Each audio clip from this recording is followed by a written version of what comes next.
시간 오늘 말씀 나눕니다. 자, 오늘 지난주에 이어서 계속해서 준비되셨습니까? 라는 제목으로 말씀을 나눕니다. We'll continue on the theme, Are you ready? Are you ready for spiritual warfare? This is third time from Ephesians chapter 6 verse 10 to 20. 우리 에베소 6장 10절부터 20절까지의 말씀을 가지고 오늘 이제 세 번째 같이 말씀을 나눕니다. 제가 이제 세 번째인데 제가 느끼는 거는 여러분이 제가 말씀 준비할 때에 기도를 좀 많이 해주시면 좋겠습니다.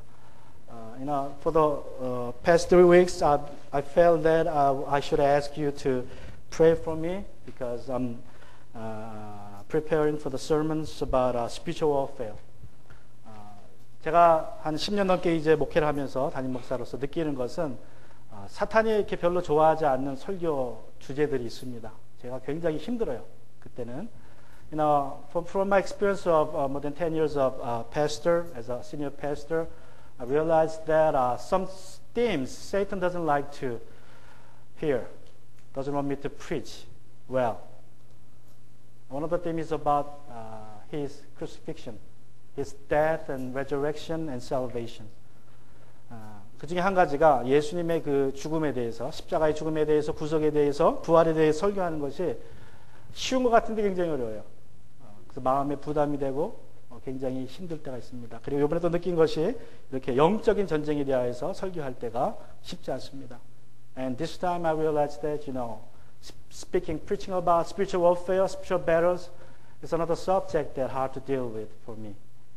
Because Satan doesn't like me to preach about it. He doesn't want you to know about it.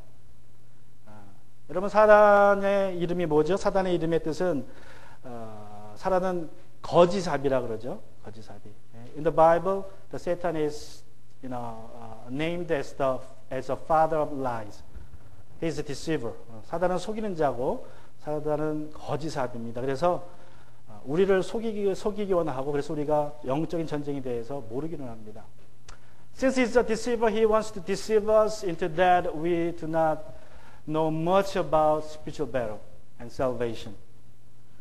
자, 그래서 이제 제가 오늘 특별히 설교를 시작하면서 여러분에게 저를 위해서 또 우리 이 영적인 전투에 대해서 앞으로 몇 번 더 설교해야 될지 모르지만 기도해 주시기 바랍니다. So I decide to ask you to pray for me.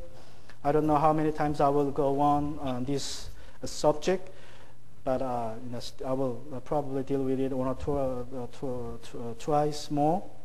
So I want you to pray during the day, during the week, please.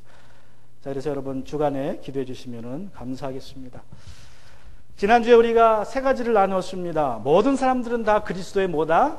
군사다. 그래서 우리가 기억해야 된다. 또 그리스도의 군사로서 그리스도 안에 있을 때 내가 사단을 대적할 힘이 생긴다고 나누었습니다. 또 우리가 싸울 대상이 누가 아니라고 했습니까? 사람이 아니라 사단이다. Last Sunday we shared 3 things that all believers are the soldiers of Christ. And that in Christ we get the power to withstand Satan. And that we are not to fight with people, but with Satan who controls people behind the scene. 우리 마태복음 16장에 보면 우리의 싸울 대상이 사람이 아니라 사단임을 보여주는 아주 분명한 사건이 기록되어 있습니다. In Matthew chapter 16 there is an incident recorded that shows clearly we are not to fight one another but with Satan. 예수님께서 가이사라 빌립보에서 제자들에게 사람들이 나를 누구라고 하느냐 물으셨을 때에 제자들 중에서 이제 베드로가 대표해서 말합니다. 주는 그리스도시요 살아계신 하나님의 아들이시니이다. When Jesus asked his disciples at Caesarea Philippi, who do they say I am?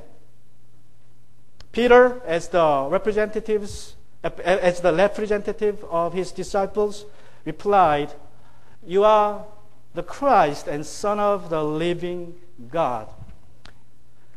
자, 그러자 예수님께서 이제 말씀하십니다. 내가 이제 십자가에서 죽어야 된다. 너희가 내가 누군지 알았으니까 내가 여기 온 목적을 말하겠다. 그리고 내가 십자가에서 죄인을 구속하기 위해서 죽어야 된다. 말씀하십니다.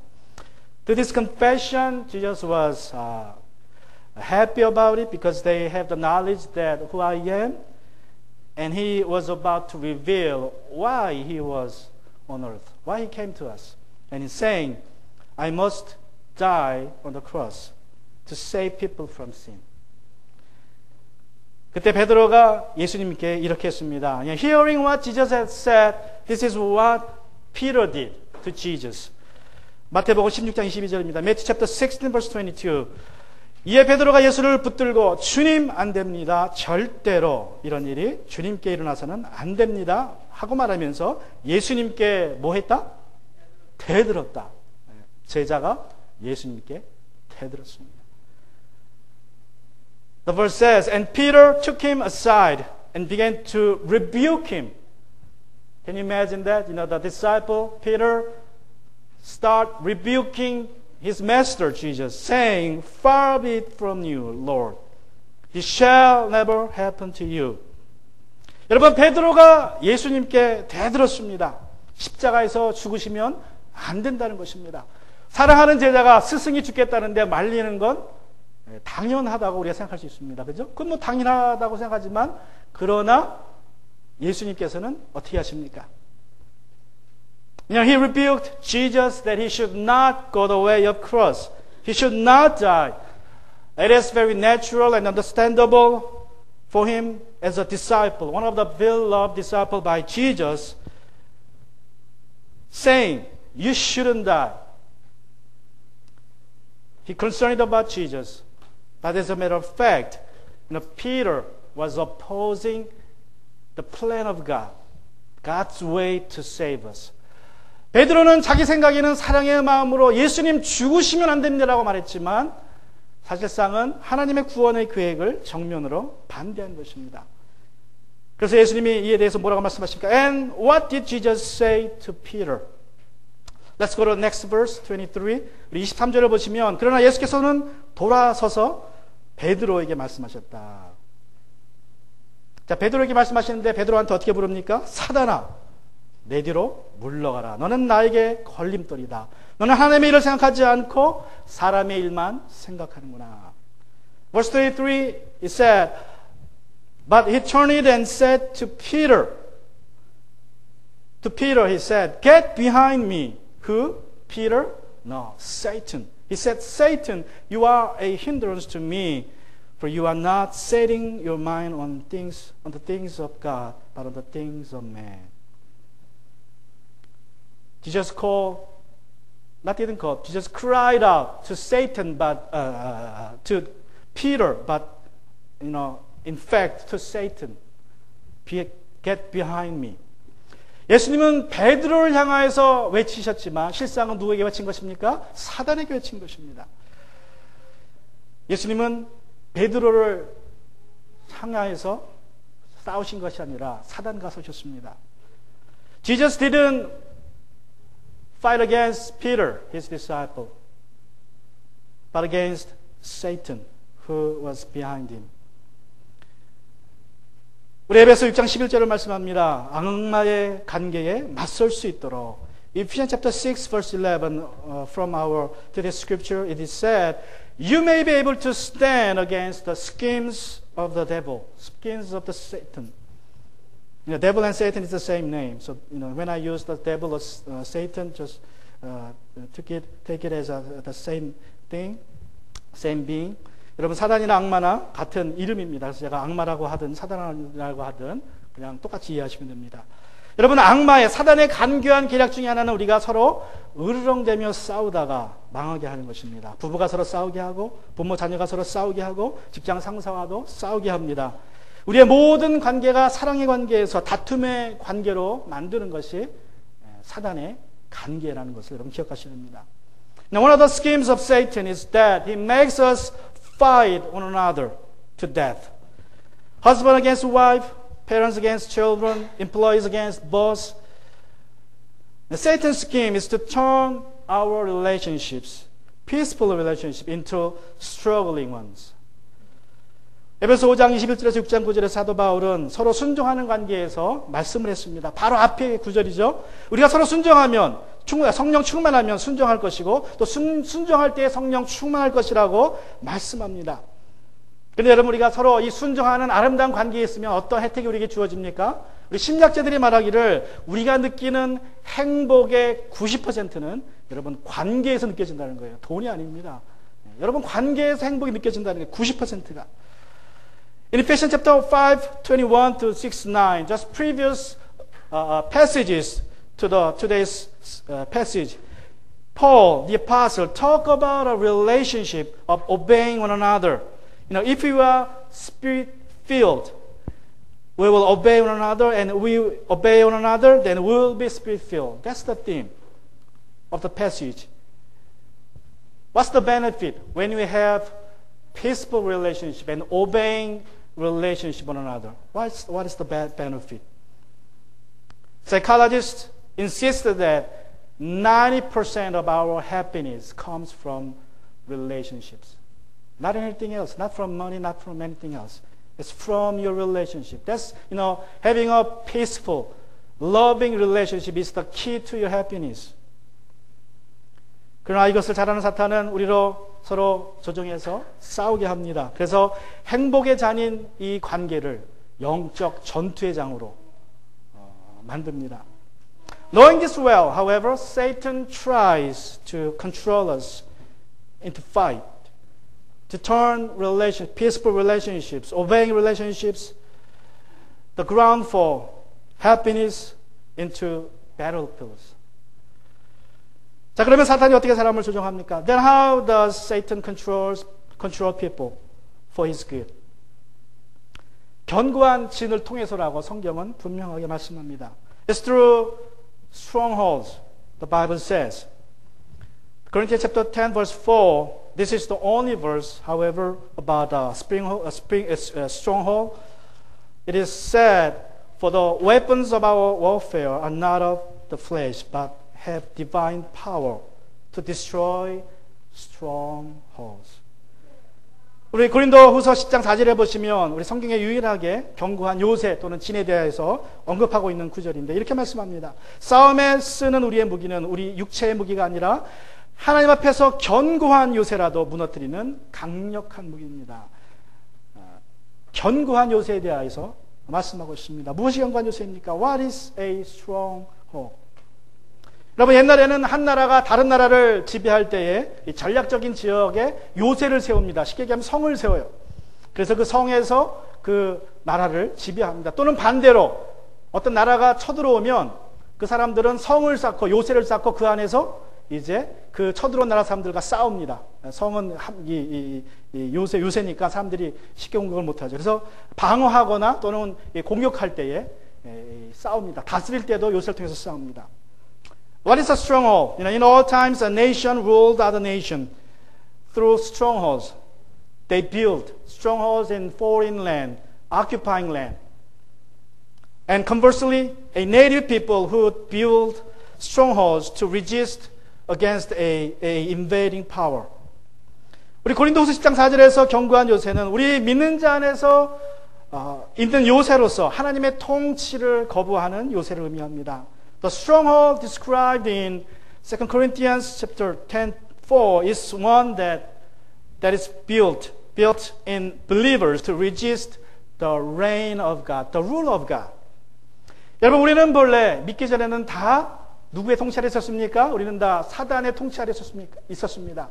Now, before we came to know Jesus, we have Jesus in our heart. We were under the rule of Satan. We all, there's no exception. However, at the moment you have Jesus in your heart, God begins ruling in your heart. 그러나 여러분이 예수님을 영접하는 순간 여러분 하나님께서 여러분의 삶을 주관하기 시작하십니다.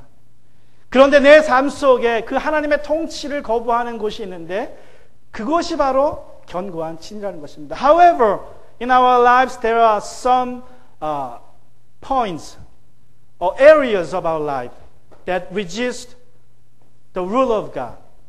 That is called stronghold. 사단은 이런 견고한 요새를 통하여서 우리를 조종합니다. 그래서 사람과 사람이 싸우게 하여 상처를 주게 하고 가족과 가족이 싸우게 하고 민족과 민족이 싸우게 하고 그리고 나라와 나라가 싸우게 합니다. 이것이 사단의 관계입니다. Satan controls us through strongholds to fight one another, to hurt one another. Furthermore, he put a family against family, and race against race, and nation against race. These are the scheme, one of the schemes of Satan. 그래서 우리가 영적 전투 승리하려면 우리 안에 있는 견고한 요새를 무너뜨려야 합니다. 상대방 안에 있는 견고한 진을 볼 수 있어야 하고 그 견고한 진이 무너지도록 기도하는 것이 우리의 신앙생활이 되어야 됩니다. To win the victory in the battle, we must destroy strongholds in us first. And we must be able to identify strongholds in others' life and pray for them, for the destruction of them. 자, 그럼 어떻게 우리 안에 있는 견고한 요새들을 우리가 무너뜨릴 수 있습니까? How can we demolish, destroy strongholds in us? And how can you pray for others? 또 우리가 다른 사람의 견고한 요 진을 위하여서 어떻게 기도할 수 있습니까? 여러분, 견고한 요새를 없애는 확실한 방법은 무엇입니까? 그것은 그 기초를 없애는 것입니다. 기초를. What is the best way to destroy strongholds in us? I believe, it's the best way is to destroy the foundation of it. Not just the strongholds. You need to get rid of the foundation. 왜 그렇습니까? 여러분, 나무를 잘라보세요. 나무를 보기 싫어서 잘라보세요. 그러면 밑에 밑둥을 잘라도 어떻게 됩니까? 몇 개월 지나면 다시 또 나옵니다. 그죠? 우리 교회도 나무를 이렇게 잘랐는데 그냥 밑둥 자르면 다시 나와요. Now, what if you just cut a tree on the bottom? You don't like the tree, you don't want to remove it because it just blocked your view from your house, so you cut it on the bottom. But a few months later, it shoots again, right? It grows again. So how to remove the tree? The best way. Get the roots out. 여러분, 그 나무를 없애는 방법은 제일 좋은 방법은 뿌리채 빼버려야 돼요. 안 그러면 계속 납니다. 그죠? 똑같이 여러분이 견고한 진을 없애려면 견고한 진을 무너뜨리는 것이 아니라 그 진이 세워져 있는 기초를 없애야 됩니다. Likewise, you need to destroy the foundation, not just the strongholds. You just remove the strongholds, the Satan will build again later because you have the good foundation in you. Then what are the foundations for strongholds? 자, 그렇다면 무엇이 사단이 좋아하는 이 견고한 요새의 기초가 됩니까? 세 가지를 살펴봅니다. Where does Satan love to build strongholds upon? I want to share three things, but this is not all the foundation. There are many foundations for strongholds, but I just want to pick three for the sake of time, and these are the important things. These are the major foundation for Satan. 여러분, 많은 기초가 있지만 오늘 세 가지만 시간이 없고 그래서 세 가지만 나누는데 그 세 가지의 첫 번째가 무엇입니까? 그것은 분노입니다. What's the first one? First foundation is anger. Anger is one of the Satan's favorite spot where he wants to build his stronghold in us. 여러분, 분노가 사단이 우리 안에 견고한 진을 세우기에 가장 좋아하는 기초 중에 하나입니다. 사단은 우리가 마음에 품고 있는 그 분노 위에 견고한 진을 짓고 우리로 폭력적인 언어나 행동에 있어서 폭력적으로 살게 합니다. Now, when we hold anger in us for any reasons, Satan will come and build a stronghold upon it and drive us to be violent, drive us to live violently in words or in action. 창세기 4장에는 인류 역사상 첫 번째 살인사건이 기록되어 있는데 누가 누구를 죽였습니까? In Genesis chapter 4, there is a first incident of murder recorded. Who killed whom? 여러분 다 아시죠? 놀랍게도 형 가인이 동생 아벨을 죽이는 사건입니다. Who killed whom? Everybody knew it? Right? Astonishingly, a big brother Cain killed his baby brother Abel. 어떻게 형이 다른 사람도 아니고 동생을 죽입니까? Now how come a big brother killed his baby brother? 우리 창세기 4장 5절과 8절입니다. Genesis chapter 4 and 5 verse 5 and 8. 가인이 그가 바친 제물은 반기지 않으셨다. 가인과 그가 바친 제물을 하나님은 반기지 않으셨다. 그래서 가인은 몹시 화가 나서 얼굴빛이 달라졌다. 열받아가지고 이제 얼굴빛이 빨갛게 된 것 같아요. 그리고 이제 나중에 며칠 후에 제 생각에는 8절입니다. 가인이 아우에게 말하였다. 우리 들로 나가자. 그들이 들에 있을 때에 가인이 그의 아우 아벨을 쳐 죽였다. 어떤 중에? 분노 중에. Let's look up Genesis chapter 4 verse 5 and 8. It is said, but for Cain and his offering, he had no regard. Now, God wasn't pleased with his offering from Cain. So Cain was very angry and his face fell. In Korean Bible, it is, said his face color changed. Probably red in anger, right? In verse 8, Cain spoke to Abel, his brother, and when they were in field, Cain rose up against his brother, Abel, and killed him. 여러분, 가인은 하나님께서 자신의 재물을 받지 않으시고 동생의 재물만 받았다고 분노해서 얼굴이 빨개져서 동생을 죽였다는 것입니다. Cain killed his brother Abel in anger because his offering wasn't accepted by God. 여러분, 사람은 홧김에 다른 사람을 때립니다. In anger, people hit others.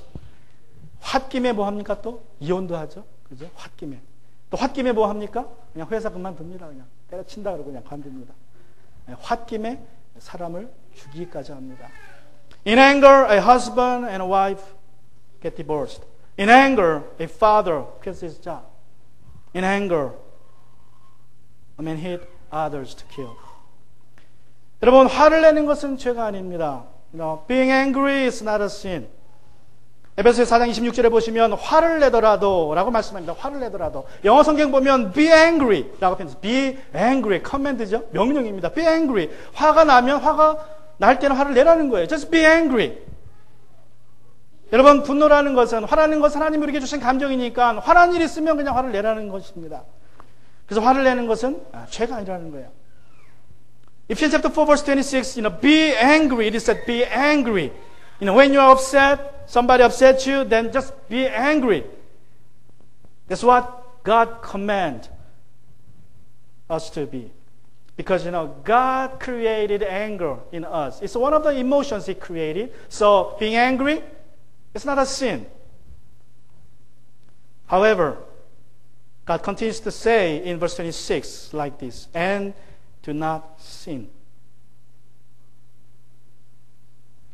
Do not the sun go down on your anger. 그러나 하나님께서는 26절 하반절에 이렇게 말씀하십니다. 죄를 짓는 데까지 이르지 않도록 하십시오. 해가 지도록 노여움을 품고 있지 마십시오.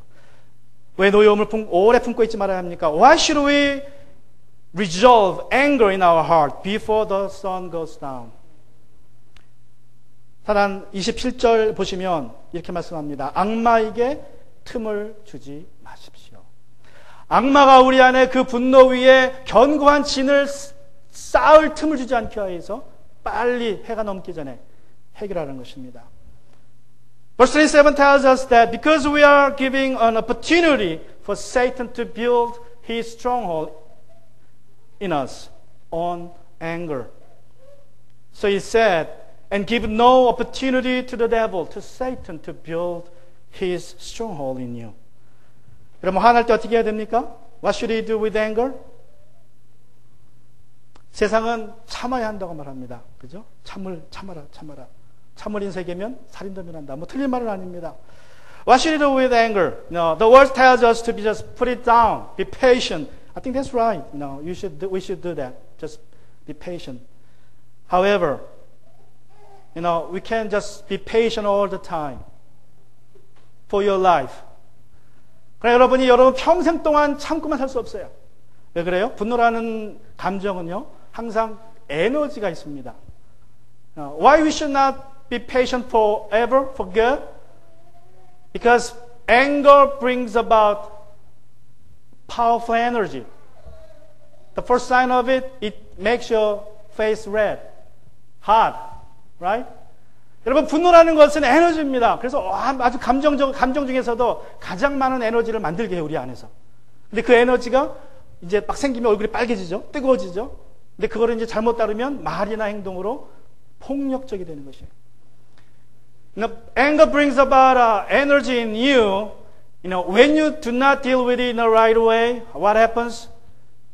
You be violent in words or action.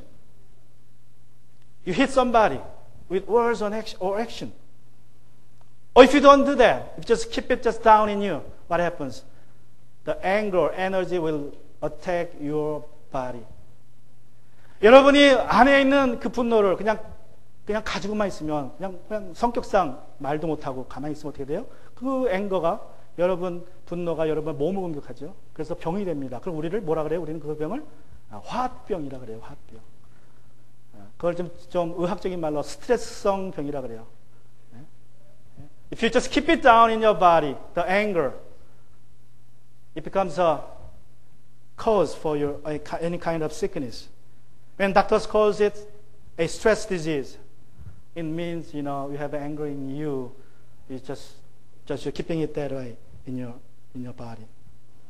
여러분, 분노로 인해 생기는 그 에너지를 우리가 긍정적으로 사용해야 됩니다. 하나님은 화를 내라 그러셨어요. 그러나 긍정적으로 사용하는 것입니다. God says be angry and use it positively, not negatively. Then how can you use the energy from anger effectively and positively? 그럼 어떻게 우리가 분노로 인한 에너지를 효과적으로 긍정적으로 사용할 수 있습니까? 여러분, 분노로 인한 에너지가 우리가 하나님께로 더 달려가는 추진력으로 여러분 사용하셔야 됩니다. I believe you can use it as a propelling power for us to run closer to God. 여러분, 다윗이 그렇게 했습니다. That's what David did in his anger. 사울왕은 천천히요, 다윗은 만만이라는 여인들의 노래에 사울왕이 화를 품게 됩니다. 그래서 어떡합니까? 다윗을 죽이려고 하고 그 후로 10년 동안 다윗을 죽이고자 군대를 데리고 쫓아다닙니다. 여러분, 다윗은 그 10년 동안 하루라도 편할 날이 없었어요. 그냥 여인들이 노래한 그 노랫말에 이 사울이 획가닥해가지고 자기를 죽이러 따라다니는 거 10년 동안. 얼마나 분했겠습니까? Hearing woman singing, Saul has struck down his thousands, David his 10,000s. Out of jealousy, Saul the king began trying to kill David. For 10 years afterwards, he chased him after. David could not rest even a day.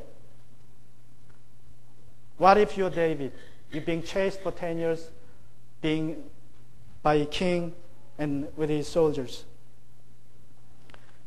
He could, I believe he was in anger for 10 years. But every day he resolved his anger. How?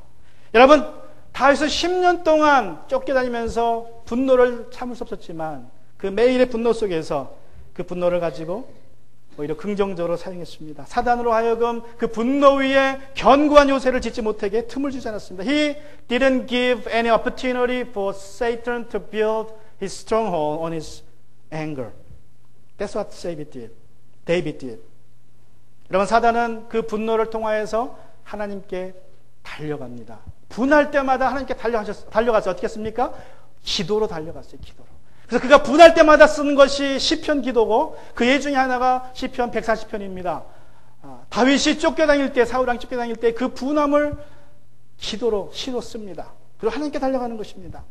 David used the force and energy from anger to profess himself toward God by pouring out his anger to God in prayer. Some other examples. He wrote a lot of psalms. Psalm 140 is another example that he wrote this psalm being pursued by Saul. 여러분, 다윗이 그렇게 그 마음에 분노가 있을 때마다 기도했기에 그가 어떻게 할 수 있었습니까? 그는 사울왕을 2번 죽일 기회가 있었습니다. 그죠? 아주 쉽게 동굴 속에서, 그리고 잠자고 있을 때 하나님이 다 모든 병사들을 잠에 빠지게 했을 때 거기에 몰래 들어가서 죽일 수 있는 기회가 있었는데 안 죽입니다. 뭐라고 얘기합니까? 내가 하나님이 세우신 왕을 죽일 수 없다. 그런 죄를 범할 수 없다. 사단의 그 사용하는 것을 막았습니다. 그가 기도했기에, 분할 때마다 그 분함을 가지고 기도로 주님께 달려나왔기에 그는 그 분함 속에서 사단에게 쓰임받지 않았습니다. David had two opportunities to kill his opponent, King Saul. He was able to kill him easily. One occasion, David came into a cave to relieve himself. It's dark. He was by himself. David was just behind him. He had sword. One strike would do, but he didn't kill him. In another occasion, God spread out the angel of sleep over the camp of Saul, and David went into the camp. Everybody was sleeping. He went into the camp by the bed of Saul. He could struck down with a spear, one strike, to kill him. But he didn't do it. Every occasion he said, I could not kill the king ordained by God. I cannot commit that kind of sin. How he was able to get rid of anger in his heart? Because he used the energy running toward God in his anger. 여러분, 다윗은 그가 분노 중에 범죄하지 않을 수 있던 것은 그가 하나님께 달려갔기 때문에 그렇습니다. Somehow it's 12 o'clock already, but I have 2 more points to go. What should I do?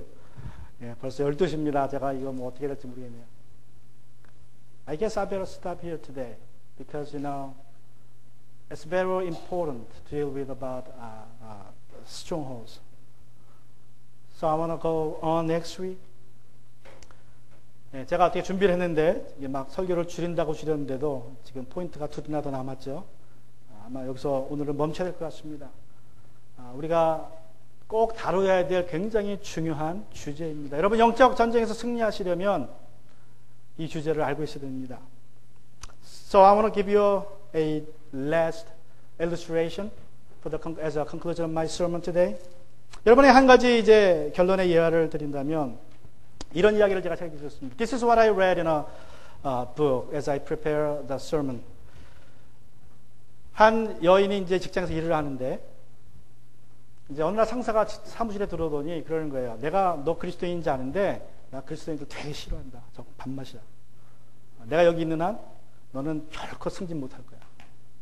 너는 요 자리에만 가만히 있을 거야.